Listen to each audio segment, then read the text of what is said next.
Hello again, Struck Club. Today I'm bringing you another one of my series of class showcases for Magic Legends, and this one is for the Beastcaller.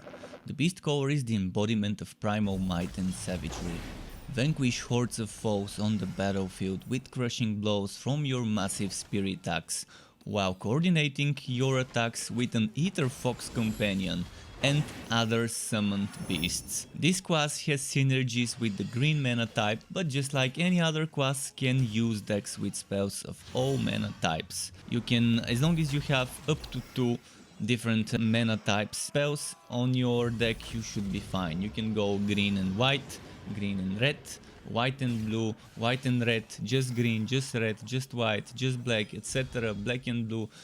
There's many possibilities. You're not forced to stick to green mana. Just like any class, it can play any way you want it. The class has 2 permanent passive bonuses. Plus 375 creature damage potency and plus 375 creature health potency. So you can see how they're tilting us towards, nudging us towards playing this class with creatures. And you're gonna figure out why very soon once we start talking about the abilities. Each class has 3+1 active abilities that help define that character alongside a set of passive abilities and a passive trait. There's also something that's kind of an active ability that you get at level 3 called Mana Surge that every class gets, and it's always the same. More about that in a moment. The active abilities are a spammable primary attack combo, a secondary attack that normally has a cooldown, and a utility which sometimes is escape, sometimes is survivability skill. In this case you're gonna see it's more of a healing and teleporting our ally skill, and then an ultimate, as I like to call it, spark power. Out of those 4, the ultimate, the spark power, is unlocked at level 6, while the other 3 can be used as soon as you start the game. The primary, Wind Slash, basically is you cleaving nearby foes with your Ether Axe. The secondary is called Rending, and it's you hurling an axe to damage and mark foes in front of you. Killing marked foes restores health to you and your companion. The utility skill of the Beastcaller is called Wild Roar. Heal yourself and your companion instantly, plus an additional amount over 6 seconds. And teleport it to your location. It applies taunt to your foes and gets +2/+2 for 6 seconds. So you're healing yourself and your companion, you're also healing additionally over 6 seconds, you're also teleporting your companion to your location, then your companion does taunt to your foes and gets +2/+2, which is pretty decent for 6 seconds. Then Spark Power is as follows: Bestial Fury.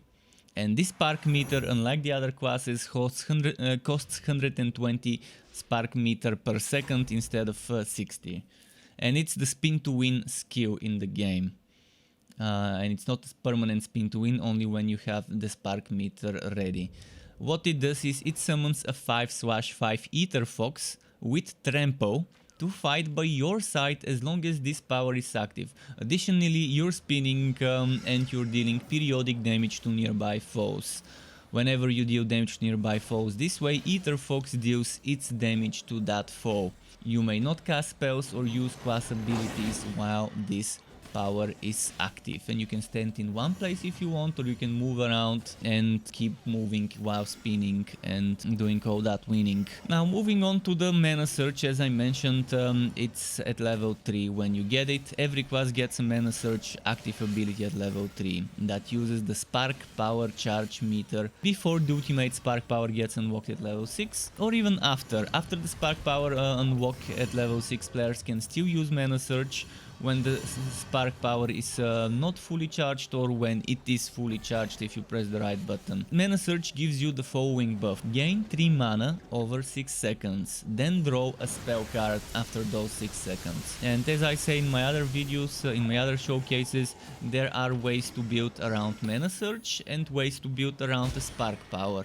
And it doesn't matter which way you want to build, in either case there is gear that's very useful, gear and artifacts that give you spark power charge potency, so you're charging the spark power bar quickly. A lot of possibilities with mana surge centric builds, a lot of possibilities with spark power centric builds. You just have to figure out what type of build you're gonna go for. Are you gonna go for a build where you need more mana so you can keep casting spamming sorceries, or do you wanna go more of a spark power setup and take advantage of this Bestial Fury on this class? Now, next we're moving on to the level up and passives.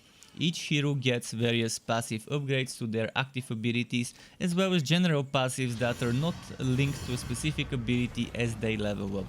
Those passives get unlocked at the following levels: 4, 7, 10, 15 and 22.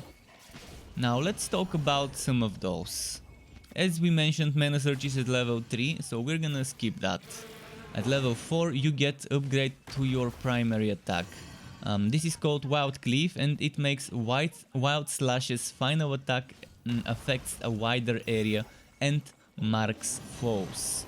At level 6 we get Bestial Fury, which is the spark power, so we're gonna skip that, we already talked about it. Then at level 7 you get Bestial Empowerment, which is basically an interesting upgrade. Your companion gets +1 slash +1 as long as a foe you've marked is nearby. Additionally, Rending Throw's cooldown is reduced by 2 seconds. At level 10 you get Wild Imbuement, which is an upgrade to Wild Roar, to the utility skill. Wild Roar's effect lasts an additional 2 seconds and your companion gets trample while under its effect. Now I couldn't get Call of the Stampede, so it's the only thing that's gonna be missing in this video. At level 15 you get Call of the Stampede, which is a general passive. And then at level 22 you get another general passive called Bestial Affinity. Recover 10% of your maximum hit points over 2 seconds whenever you cast a creature spell. At level 30 you get your trait Primal Rage, and let's talk about that.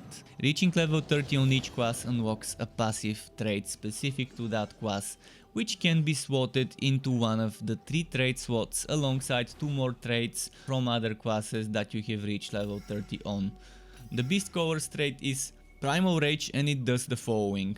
While this trait is slotted, casting a sorcery causes your strongest creature to inflict 100% power as damage to enemies that attack it for 10 seconds. Pretty interesting, pretty nice. Even on other classes, if you're doing sorceries, you might wanna do that as long as you have a creature in your setup. I hope this video really helped you figure out whether the Beastcaller is kind of similar to what you want to play, to what you want to do.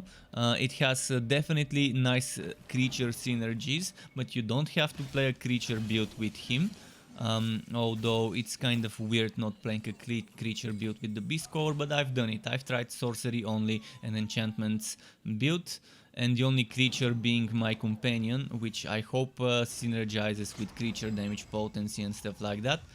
In general, very nice, interesting class. I love the spin to win. I love the mobility of this class, even though it's not as good as a Geomancer's mobility or Mind Mage's mobility. It's pretty decent. It's fun. I can't wait to make some builds on that class as well. To get notified when I upload more content for this game or other games like this one, which would be wooters of all varieties, isometric, third-person ARPGs, wooter shooters and all sorts of wooters like that, you could subscribe to my channel and hit that bell button to not miss out on my content updates. And optionally, you can even join as a member of the Struck Club on YouTube as a channel member to get access to exclusive perks such as special emotes custom made by me, special badges custom made by me that represents how many months you have been a member for, as well as opt-in of editing tutorials that I can give for Photoshop, Adobe Premiere, as well as shoutouts and things like that.